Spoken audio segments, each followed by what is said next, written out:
ডাকাতি করে খাইতো, সেই বংশের একজন মানুষ কালেমা পড়ে যে পুরা বংশটাকে কালেমা পড়াইলো। তারা এত ভালো হয়ে গেল, চুরি ডাকাতি সাইরে দিয়ে আবু যর গিফারি দুনিয়া বিরাগী হইয়া এমন অবস্থা হয়ে গেল, পাথরের হৃদয়ের মানুষগুলি রাসূলের সোহবতে মোমের মতো নরম হয়ে গেল। তিনি আমাদের নবী, যার জীবনে ভুল ছিল না, খাতা ছিল না, আইব ছিল না, দোষ ছিল না, ত্রুটি ছিল না, একটা কথাও জীবনে মিথ্যা বলেন নাই, অন্যায় ভাবে কাউকে একটা আঘাত কোনোদিন থাপ্পড় মারেন নাই, কোনোদিন জবান থেকে তার ফায়সা কথা আসে নাই, এক বিন্দু পরিমাণ আমানত জীবনে কারো খেয়ানত করেন নাই। রাসূল করিম আরবের যুগের জাহিলিয়াতের সময় ছিলেন ব্যান্ড, ওনার নাম ছিল আল আমিন। আল আমিন শব্দের অর্থ হলো বিশ্বাসী। তিনি এতটাই বিশ্বাসী ছিল যে মানুষের আমানত যেইভাবে দেওয়া হতো উনি ওইভাবেই আবার ফেরত দিতেন। রাসূল বলেছেন কিয়ামতের আগে ওয়াদাউল আমানা, আমানতের খেয়ানত বাড়বে। সন্তান বাবার হক নষ্ট করবে, বাবা সন্তানের হক নষ্ট করবে, মা সন্তানের হক নষ্ট করবে, সন্তান বাবার হক নষ্ট করবে, ধনীরা গরিবের হক মেরে খাবে, গরিবরা গরিবের হক মারবে, মানুষ ইতিমের সম্পদ নষ্ট করবে, অনেক বড় প্রভাবশালীরা দরিদ্র মানুষের সম্পদ চুরি করে খাবে। এই আমানতের খেয়ানত সারা পৃথিবীতে এখন চলতেছে। কথা বলেন ঠিক না বেঠিক?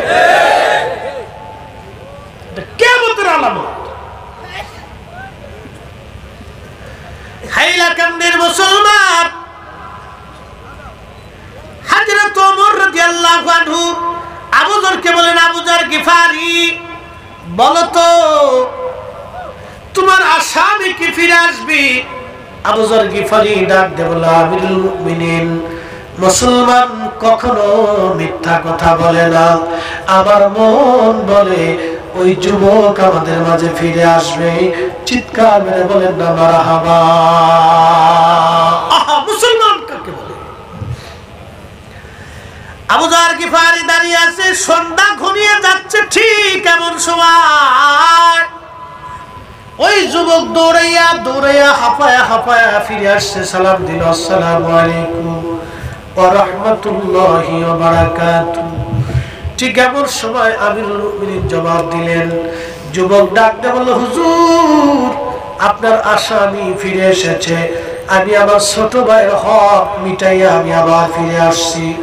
আবু যর গিফারি, আপনি রাসূলুল্লাহর বুজুর্গ সাহাবী, আপনাকে 3টা দিন অনেক পেরেশানির মধ্যে রাখছিলাম, দয়া করে আপনি আমাকে মাফ করে দেন, ক্ষমা করে দেন। আপনাকে চিন্তার মধ্যে ফেলে দিয়েছিলাম হুজুর, ক্ষমা করে দেন, আমি আসামি ফিরে আসছি।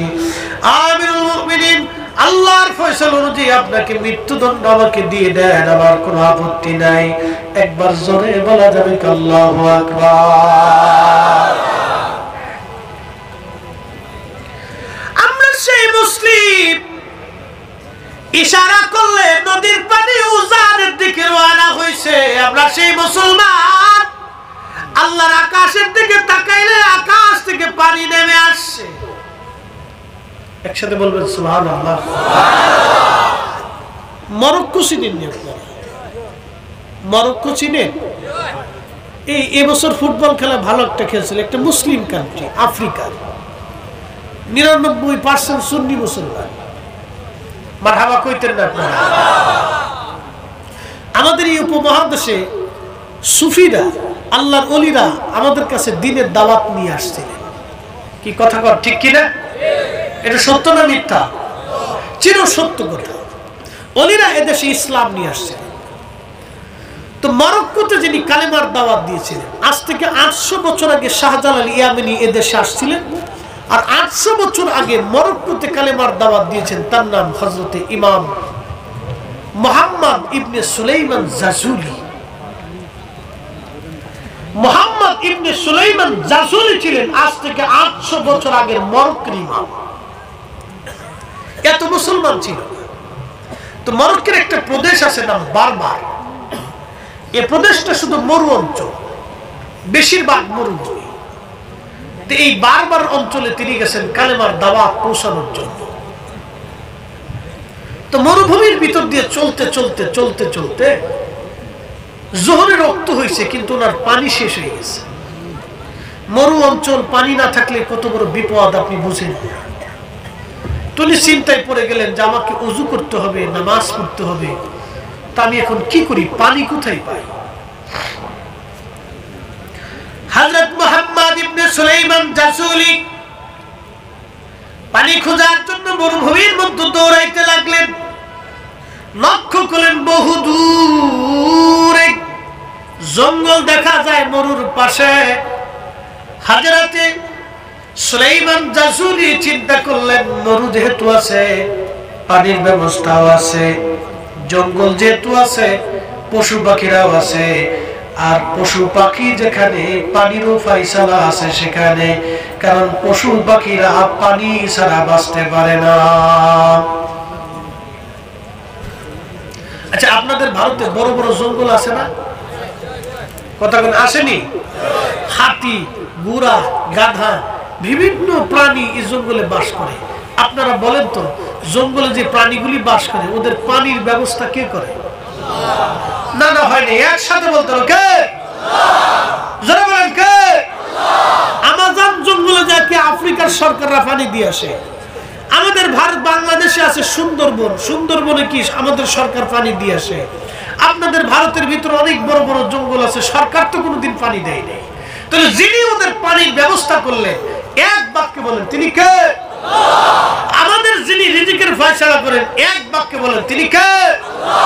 না না, জোরে বলতে হবে, কে?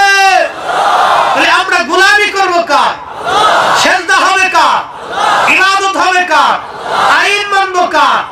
আমাদের জীবনে আল্লাহর আইন মানতেই হবে। কথা বল, ঠিক না ঠিক? প্রিয় উপস্থিতি, মনোযোগ দেন।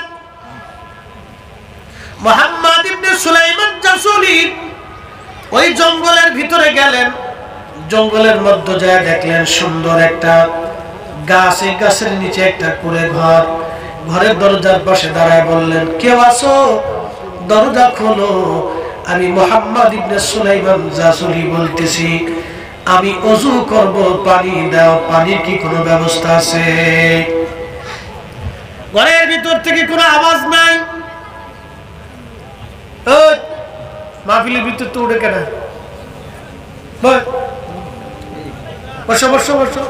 মুতে ধরলে সেলো মেশিনে একবারে চাপ দিয়ে ধরে বসে থাকতো, নড়াচড়া করা যাবে না, উঠলে বিপদ। মাহফিলের ভিতর থেকে লোক উঠে গেলে আল্লাহ বরকত উঠায় নিয়ে যায়, এই কথাটা মনে রাখবে। কোনো উঠাউঠি হবে না। যদি ফেসাবে ধরে তো সেলো মেশিনে একবারে কায়দা মতো চাপ দিয়ে ধরে রাখবে, প্রয়োজন বোধে একবারে তালা লাগাই দাও, কোনো আজকে কাহিনী হবে না। একবারে 2 ঘন্টার আগে কোনো উঠাউঠি, লড়াচড়া, বসাবসি কিচ্ছু হবে না।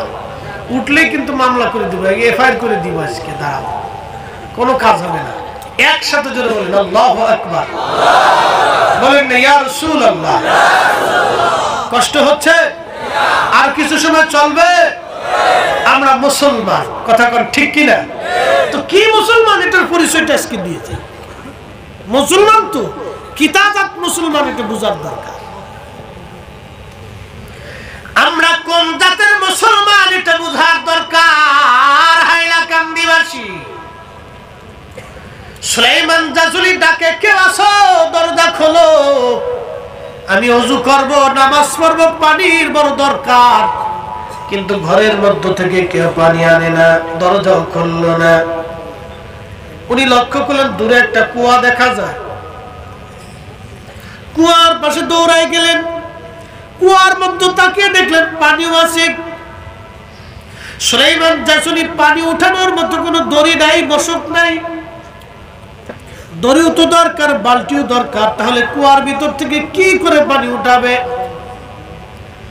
যদি কোনোদিন আপনারা মদিনায় যান, মদিনার থেকে বদর যাওয়ার সময় একটা এলাকা আছে নাম বীরে শেফা, একটা কুয়ার নাম বীরে শেফা।